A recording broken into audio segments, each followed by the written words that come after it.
அனைவருக்கும் வணக்கம். இந்த வீடியோல மூலிகை தேநீர் எப்படி தயாரிக்கலாம் அப்படிங்கிறத பார்க்கலாம். அதற்கு தேவையான பொருட்கள் நாட்டு மருந்து கடைகள்ல கிடைக்கும். அதை வாங்கி பொடி செஞ்சு நம்ம கிச்சன்ல வச்சுட்டு தினமும் யூஸ் பண்ணிட்டு வரலாம். கிச்சன் தான் இப்ப நமக்கு மருந்து கூட. முன்னெல்லாம் சளியோ காய்ச்சலோ வந்துச்சுன்னா ட்ரீட்மெண்ட் எடுத்தா ஒரே வாரத்துல சரியாயிடும். இப்ப அப்படி இல்லை, நிலைமை தலைகீழா மாறிடுச்சு. நம்ம வெளிப்புறத்தை எவ்வளவு தூய்மையா வச்சுட்டாலும் நம்ம உள் உறுப்பான சுவாச பாதையை சுத்தமா வச்சுக்கணும். நுரையீரல்ல அதாவது லங்ஸ்ல சளி பிடிக்காம நம்ம பார்த்துக்கணும். இதுக்கு சித்தா, ஆயுர்வேதா, ஹோமியோபதி டாக்டர்கள் சொல்லக்கூடிய விஷயங்களை நம்ம ஃபாலோ பண்ணாலே போதும். இந்த கொரோனா வைரஸ்ல இருந்து மீண்டெழுந்துடலாம். இப்போ மூலிகை தேநீர் எப்படி தயாரிக்கலாம் அப்படிங்கிறத பார்க்கலாம் வாங்க. இதற்கு தேவையான பொருட்கள்: சுக்கு 100 கிராம், அதிமதுரம் 100 கிராம், சித்திரத்தை 30 கிராம், கடுக்காய்த்தோல் 30 கிராம், விரலி மஞ்சள் 10 கிராம், திப்பிலி 5 கிராம், ஓமம் 5 கிராம், கிராம்பு 5 கிராம், மிளகு 5 கிராம். இப்போது சித்திரத்தை, அதிமதுரம், சுக்கு இந்த மூணையும் மிக்சியில் அப்படியே போட்டு அரைச்சிங்கன்னா மிக்சி பிளேடு உடஞ்சிடும்.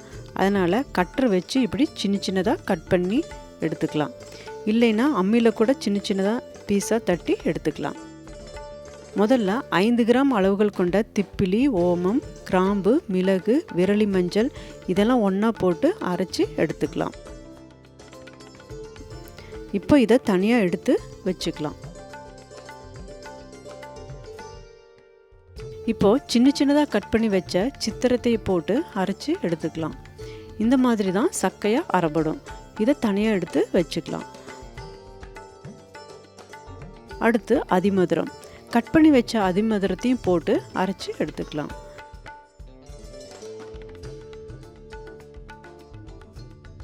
இதுவும் பார்த்திங்கன்னா இப்படி சக்கையாக அரைப்பட்டு இருக்கும்.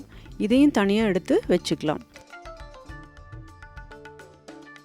அடுத்ததாக கட் பண்ணி வச்ச சுக்கு இதையும் அரைச்சி எடுத்துக்கலாம். சுக்கு பார்த்திங்கன்னா நல்லா நைஸாக அரைப்படும்.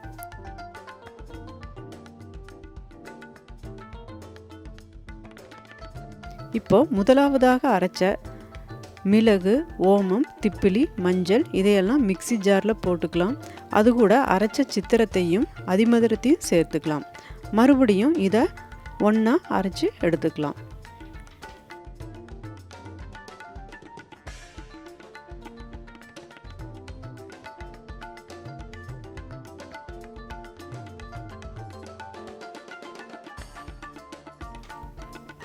இப்போ இதை ஒரு பிளேட்டில் கொட்டி இதோட அரைச்ச சுக்கை போட்டு நல்லா இந்த மாதிரி கிளறி விட்டுட்டு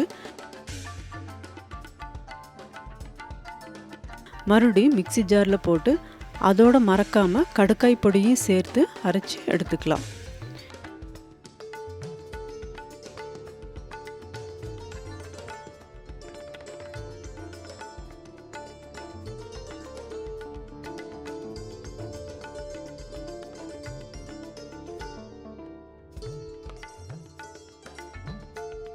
எல்லாத்தையும் நைஸாக அரைச்சி எடுத்தாச்சு.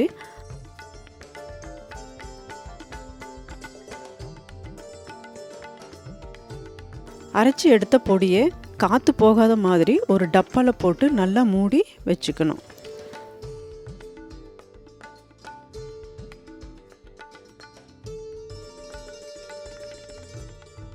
ஒரு பாத்திரத்தில் 4 டம்ளர் தண்ணி எடுத்துக்கலாம். அதாவது 400 மில்லி.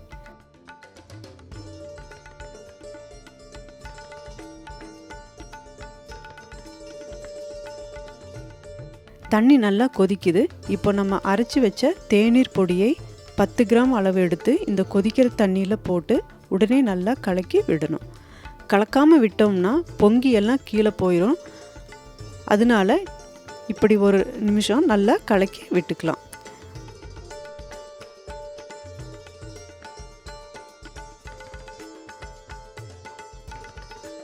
ஒரு பிளேட் எடுத்து கொஞ்சம் கேப் விட்டு மூடி வச்சுக்கணும். தண்ணி நல்லா கொதித்து 4 டம்ளர் தண்ணி 1 டம்ளராக வர வரைக்கும் சுண்டை காய்ச்சி எடுத்துக்கணும். இதை வடிகட்டி எடுத்துக்கலாம். இதில் தேன் அல்லது நாட்டு சர்க்கரை சேர்த்து சின்னவங்களுக்கு 50 ml, பெரியவங்களுக்கு 100 ml என்ற அளவில் உணவிற்கு பின்பு குடிக்க கொடுக்கலாம். கொரோனா உள்ளவங்க 2 வேளையும், கொரோனா இல்லாதவங்க 1 வேளையும் எடுத்துக்கலாம். உணவுக்கு பின்பு தான் இதை எடுத்துக்கணும். இந்த மூலிகை தேநீர் கொரோனாவிற்கு எதிராக ஒரு நல்ல நோய் எதிர்ப்பு சக்தியை கொடுக்குது. மறக்காம லைக் பண்ணுங்க, ஷேர் பண்ணுங்க, கமெண்ட் பண்ணுங்க, சப்ஸ்கிரைப் பண்ணுங்க. நன்றி.